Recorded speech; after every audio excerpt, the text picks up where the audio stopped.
Hey guys, welcome to Moose's Machinery. Today's video is we're going to be doing a little follow-up on the V-blocks. What we're actually doing now is we're getting ready, we're fixing to rotate the head. We have two bolts to loosen. Now, I'm sure you got a great view through my back, but these two bolts here keep the head upright vertically. So I am going to use the worm gear and we're going to flip it to about 100 degrees. Well, we're going to have a 100 degree included angle. We're going to have a 50 degree inclination on the head.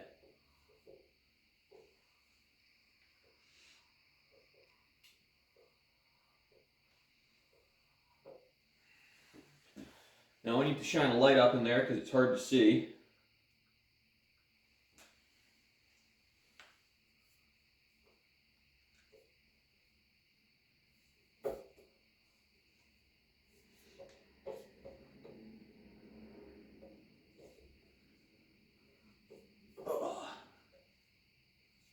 Yeah, 50 degrees.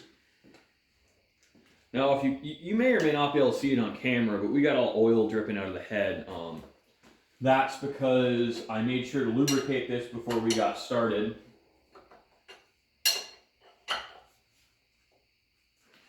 I want to make sure my bolts are nice and tight. I do not want this moving in the middle of this project. And this is actually a pretty easy project to do without a digital readout, because the method we're using doesn't really rely on moving the table around. Now, it would be slightly easier with the DRO on the knee. We're going to have to count cranks up, but it's not strictly necessary.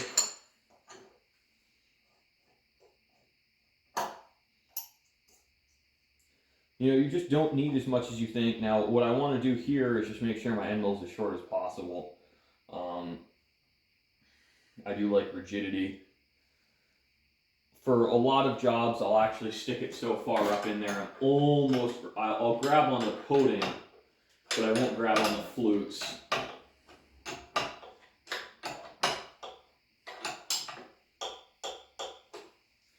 And now the rest of the machine's already been lubricated, or the whole machine has been lubricated. So you see we're starting to set up. Make sure your lock is clamped. And we're just going to visually center on this here with the head, which does mean we're going to have to move the table very far over. One thing I haven't tested is I may not be able to bring this part up high enough to actually hit it with the end mill. If that's the case, we're going to use my other vise because that other vise sits up about 2 inches higher. I think we should be good to go. But if it doesn't work, I'll make sure to tell you on the recording. I might actually show you this part.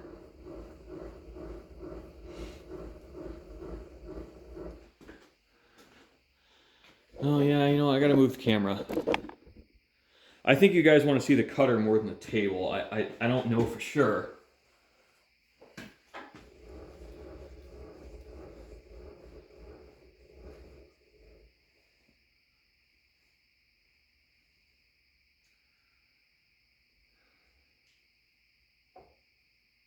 All right, so we're touched off. I can feel it and I can see just a little scratch from the corner of that end mill in there. So we're just going to start taking cuts. I'm going to lock the X-axis because this isn't going to move for the whole rest of the job. We're just going to be cutting with the Y.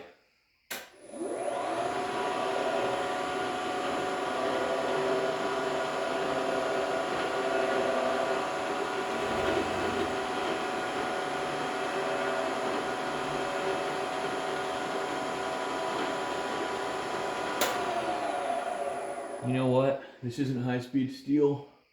We can run this guy nice and fast. Oh, I think we can run it about 1300 RPM in this situation. 1700 RPM.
You know, I'm gonna grab the air hose real quick so we can keep this blown out and you'll be able to see what's going on.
So we're actually getting an all right finish, except for there at the end.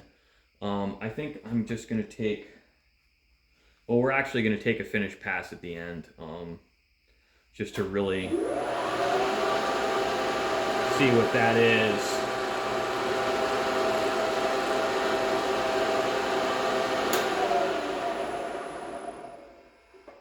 You know, I'm just gonna take 5 thou off both sides at the very end of this process. So we're actually going to flip it around and using a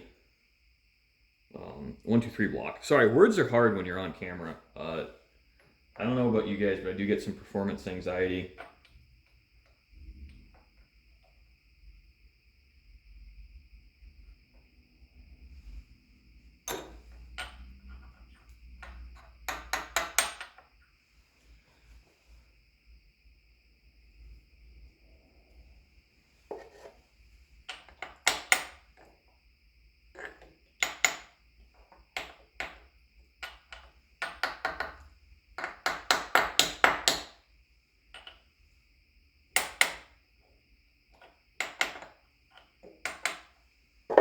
So I don't think we're going to be perfectly centered, guys. We're going to fix it with a grinder, but I think we're dang near. And what we're going to do is, I'm feeling risky, so I think we're going to climb mill this very slowly.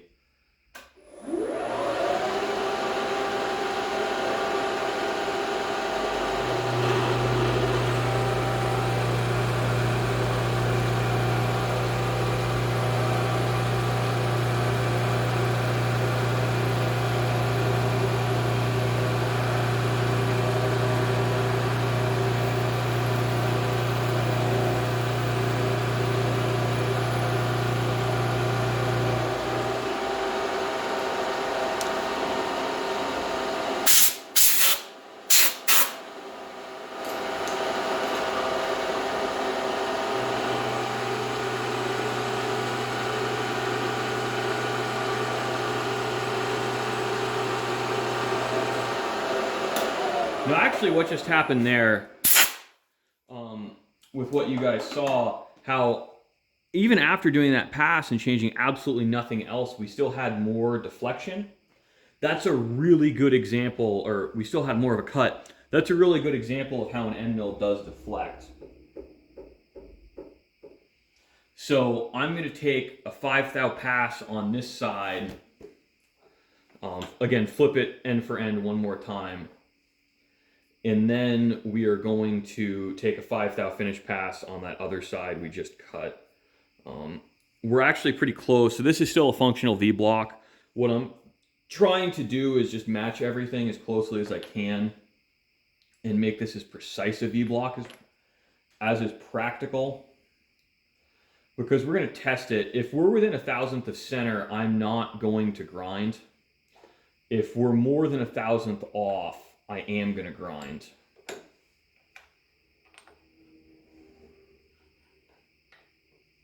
I am just hoping to do this without having to grind anything.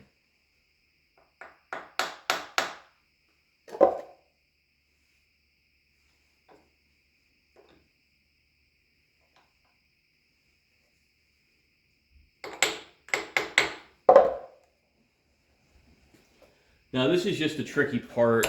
This is more than 3 inches long, and we're having a hard time seating it perfect in the vise. So I think I'm going to use a 5-inch parallel instead of my 1, 2, 3 block.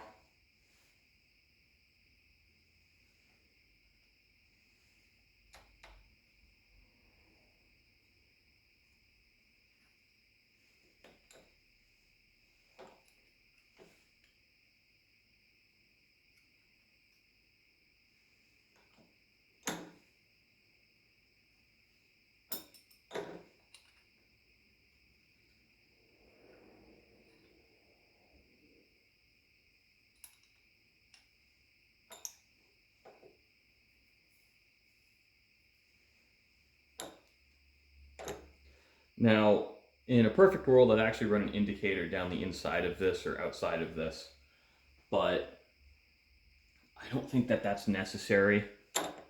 I think this is going to turn out sufficiently accurate.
Pretty happy with that surface finish, all things considered.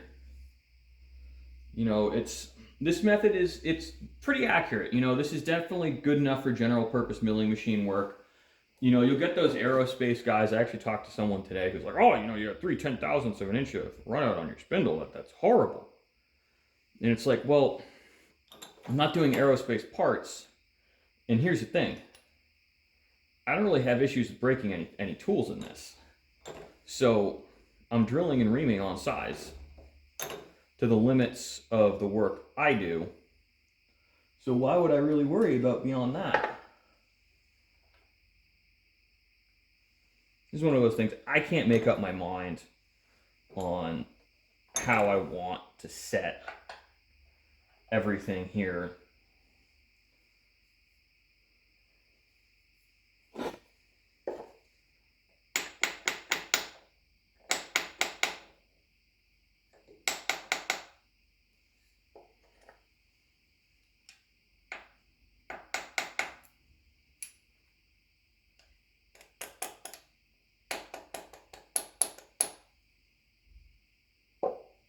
I'm really just feeling for it. You can feel a couple thousandths of an inch pretty easily.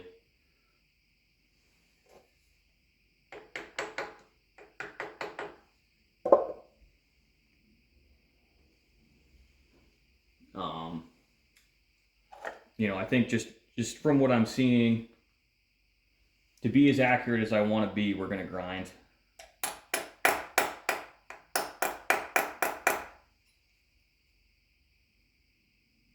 which isn't the end of the world.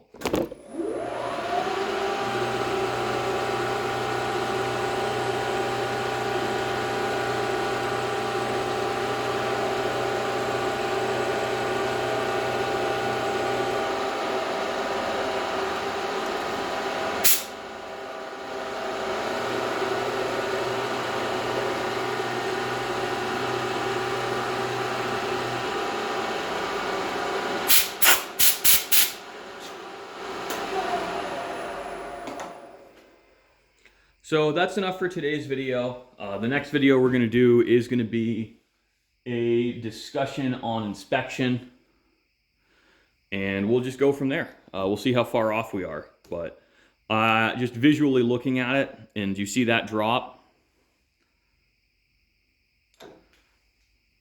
Yeah, we're gonna probably set that up. I think this moved more than I wanted it to. It's visually off center a little bit, so that's not the end of the world. But the thing is, guys, our angle matches, and that's more important, because we can do it on a milling machine where we can center this up accurately enough. It's just easier on a grinder. So, you know, live and learn. I think with a little more practice and care, I could probably get this methodology sufficiently accurate for general work. But if you see here, this side is a little bit thicker. Focus. So what we're going to need to do is figure out how far off it is, and we'll decide if we're going to grind or we're going to mill it.